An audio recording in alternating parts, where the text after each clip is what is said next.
Hey guys, Troy here. This is Son of Heaven by Brandon Lake in the original key of E flat. So in this one, doing what I typically do and listening to the guitar parts and figuring out a way to blend them into one part that works well for one lead guitar player. So happy with what I came up with here. It's a very simple song. There's not a lot to it, and the parts are pretty simple as well. So hopefully it's easy for you to catch on. If you want the pedal board shot and the tablature that goes across the screen and the explanation of tones and the short lesson and stuff, that's over at GuitarforHISGLORY.com, so you can check that out. Something about this song, though, I noticed like those chord shapes, especially the D shape up high in the neck. It's one of those things I heard Tim Pierce say on one of his YouTube videos. He said, is a guitar ever really in tune? And I know exactly what he means, because like certain songs and certain keys, it's like the guitar, just every note you hit is just perfect and just rings true and is perfectly intonated. And then some songs, it's like, man, doesn't matter. I play this part up here and it's out of tune, sounds weird, but I play it down here and it sounds fine, but I don't like the timbre of that string. Or this chord shape sounds fine, but that chord shape sounds a little weird. And I know the guitar can affect that as well. Some guitars are just amazingly intonated and some aren't. And it's just the nature of the beast. I played enough to know that, the intonation with guitars can be a little wonky at times.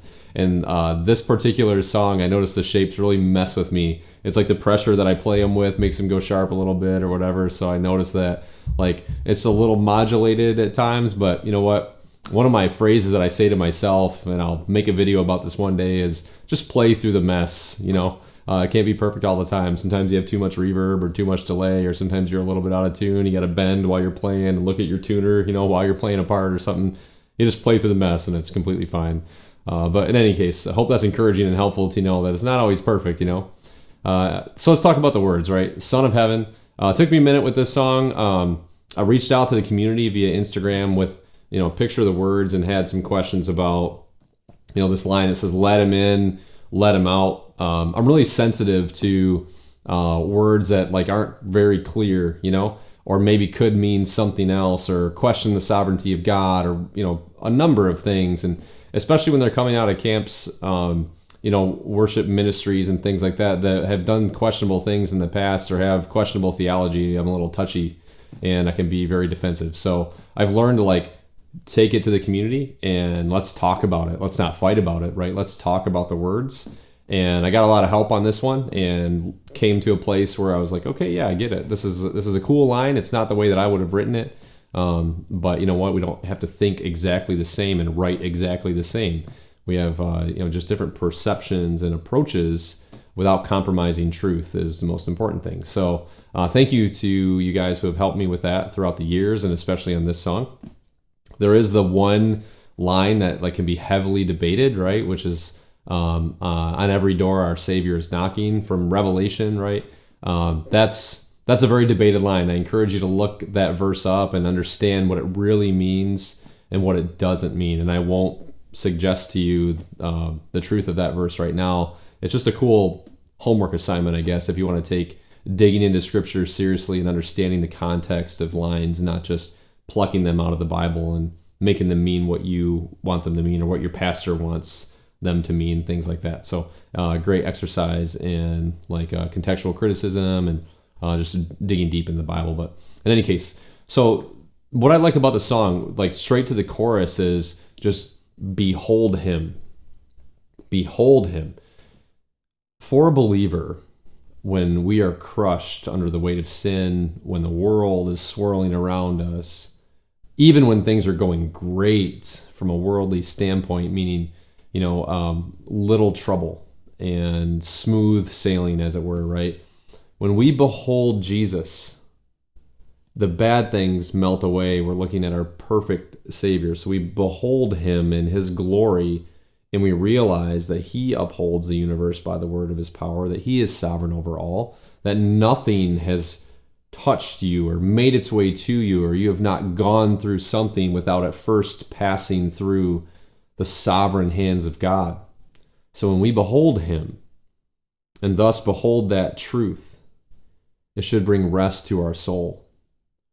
Likewise, when we are having joyful moments in life and things are easy, when we behold him, we worship him for the ease and the mercy and the generosity that he bestows on us in those times, right? So every time we behold Christ, it should cause us to worship because of the comfort that he provides in hard times, and also the joy that he provides in those times that are not so hard.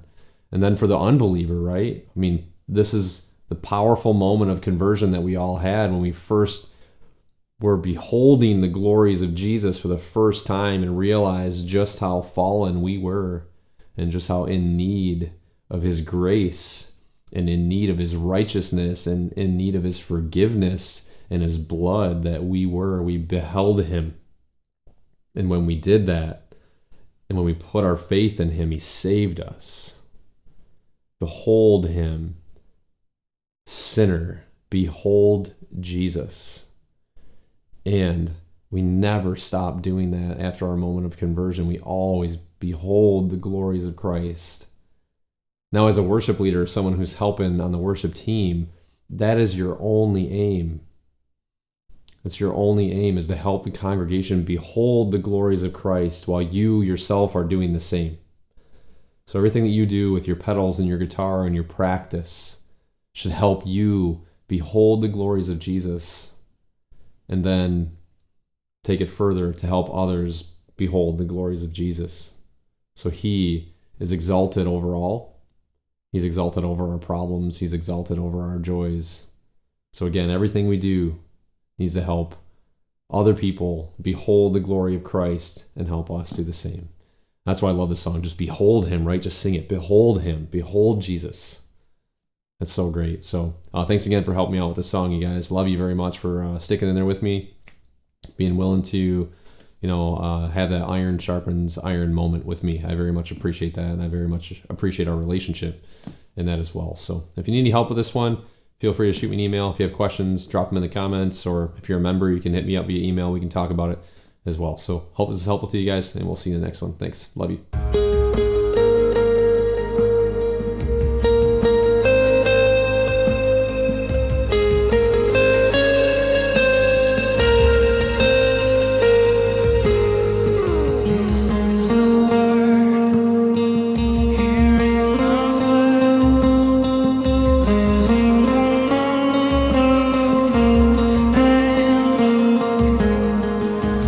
Voice of God is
Mobius.